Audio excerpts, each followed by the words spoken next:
आज के इस वीडियो में बात करने वाले बंगाल विभाजन से रिलेटेड सभी क्वेश्चन जो कि आपके एग्जाम में बार बार पूछे जाते हैं। तो इस टॉपिक में हम कवर करने वाले कि आखिर बंगाल विभाजन कब हुआ था और बंगाल विभाजन की घोषणा कब की गई थी, कब लागू किया गया था, बंगाल विभाजन के कौन कौन से कारण थे और बंगाल विभाजन किस आधार पर किया गया। तो चलिए वीडियो को शुरू करते हैं। तो आपकी जानकारी के लिए बता दें कि यहाँ पर बंगाल का मतलब यहाँ पर पश्चिम बंगाल से नहीं है, बल्कि यहाँ पर बंगाल के अंदर काफ़ी ज़्यादा यहाँ पर क्षेत्र और यहाँ पर जो जिले आते थे।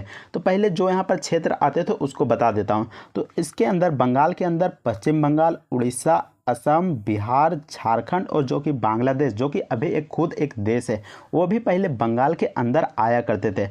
तो यहाँ पर 6 ऐसे क्षेत्र हैं जो कि बंगाल के अंदर आया करते थे। शायद आपको मालूम नहीं होगा कि फ्रांस, जो कि अभी एक देश है, उसके बराबर लगभग जो कि बंगाल हुआ करता था।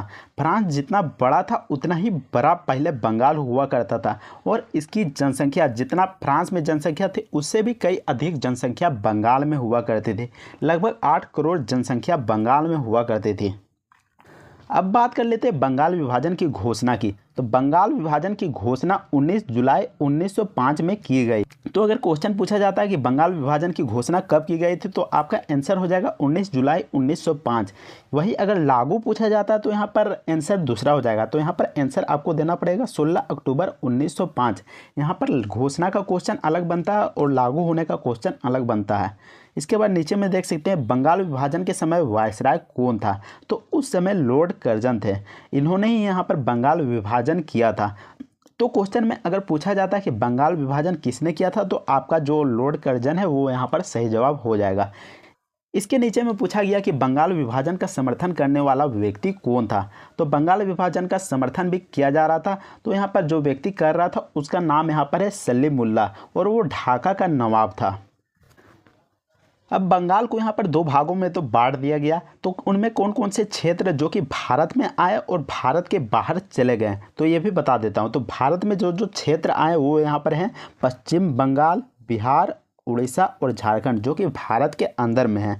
और जो भारत के बाहर चले गए वह है पूर्वी बंगाल, जिसे आज बांग्लादेश के नाम से जाना जाता है, और असम के कुछ क्षेत्र जो कि भारत के बाहर चले गए। बंगाल विभाजन के बाद भारत में जो जो क्षेत्र आए उसकी राजधानी भी यहाँ पर बनाया गया। तो उसकी राजधानी कोलकाता को बनाया गया और उस समय गवर्नर एंड्रयू फेजर थे। तो यहाँ पर पूछा जाता है कि बंगाल विभाजन के बाद भारत में जो जो क्षेत्र बांटे गए उसकी राजधानी किसे बनाया गया, तो यहाँ पर कोलकाता हो जाएगा और उस समय गवर्नर एंड्रयू फेजर को बनाया गया। अब बात करते हैं बंगाल विभाजन के बाद जो क्षेत्र भारत के बाहर चले जाते हैं, यानी कि बांग्लादेश, जिसे पूर्वी बंगाल के नाम से पहले जाना जाता था, और असम के कुछ क्षेत्र, तो उसकी राजधानी को यहाँ पर ढाका को यहाँ पर बनाया गया। तो यहाँ पर पूछा जा, अभी भी पता है जैसा कि बांग्लादेश की राजधानी अभी ढाका है, तो यहाँ पर ढाका आपका सही जवाब हो जाएगा। और गवर्नर कौन थे, तो गवर्नर बेमफायर्ड फुलर थे। तो यहाँ पर गवर्नर कौन थे, तो बेमफायर्ड फुलर। अब बात कर लेते हैं कि बंगाल विभाजन का कारण क्या था। तो बंगाल विभाजन का कारण था राजनीतिक चेतनाओं को कुचलना, क्योंकि भारत के लोग काफ़ी जागरूक हो रहे थे, वो यहाँ पर समझदार होने लगे थे। इसके अलावा जो बंगाल था उसमें काफ़ी लोग यहाँ पर शिक्षित हो गए थे और इनके कारण जागरूक भी हो रहे थे और वे अपने आप को समझने लगे थे कि हमें स्वतंत्रता चाहिए, ब्रिटिश लोग जो हम पर कब्जा करे हुए हैं उससे हमें छुटकारा चाहिए। तो ऐसे में बहुत सारे लोग सवाल भी उठाने लगे थे। तो ब्रिटिश सरकार ने यहाँ पर क्या किया कि जो कि 8 करोड़ लोग जो कि आबादी था बंगाल का, तो उसको यहाँ पर विभाजित करने के बारे में सोचने लगा। और लोगों ने जब ब्रिटिश शासन से सवाल किया कि आखिर बंगाल का विभाजन क्यों कर रहे हैं, तो ब्रिटिश शासन ने कहा कि जो बंगाल में 8 करोड़ आबादी है उसको यहाँ पर नियंत्रित करना बहुत ज़रूरी है और प्रशासनिक जो सुधार है उसको भी करने की ज़रूरत है, क्योंकि जो 8 करोड़ आबादी है उसको संभाला नहीं जा रहा है, इसलिए प्रशासनिक सुधार के लिए इसका विभाजन किया जा रहा है। लेकिन जो बंगाल का विभाजन किया गया वो 2 धर्म के नाम पर किए गए, हिंदू और मुसलमान धर्म के नाम पर। हिंदू धर्म को पश्चिम बंगाल, उड़ीसा, बिहार और झारखंड जैसे क्षेत्र में रखा गया, जो कि यहाँ पर बहुत संख्यक थे, और जो अल्पसंख्यक थे यानी कि जो मुसलमान थे, यानी कि जो बांग्लादेश में जो पूर्वी बंगाल था उसमें मुसलमानों की संख्या अधिक थी, तो सारे मुसलमानों को वहीं पर भेज दिया गया। तो ऐसे में यहाँ पर धर्म आपस में बंट गए।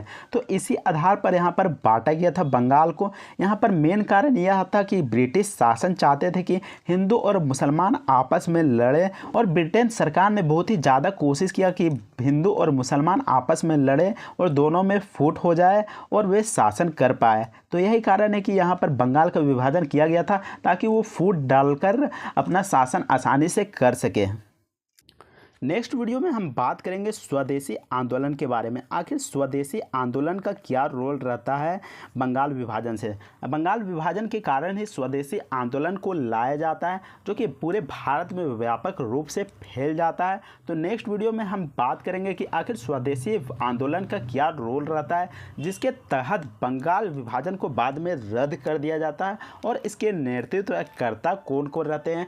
आखिर कौन कौन से स्वतंत्रता सेनानी इस आंदोलन में भाग लेते हैं, स्वदेशी आंदोलन की शुरुआत कब की जाती है, और इसमें क्या क्या होता है, सभी चीज़ों का डिटेल आपको अगले वीडियो में देखने को मिल जाएगा। तो नेक्स्ट वीडियो को आप ज़रूर देखिएगा, ताकि आपको बंगाल विभाजन और स्वदेशी आंदोलन में किसी प्रकार का डाउट नहीं रहे। तो अगर आपको यह वीडियो और जानकारी पसंद आती है तो वीडियो को लाइक कीजिएगा, चैनल को सब्सक्राइब कीजिएगा। मिलते हैं नेक्स्ट वीडियो में, तब तक के लिए जय हिंद, वंदे मातरम।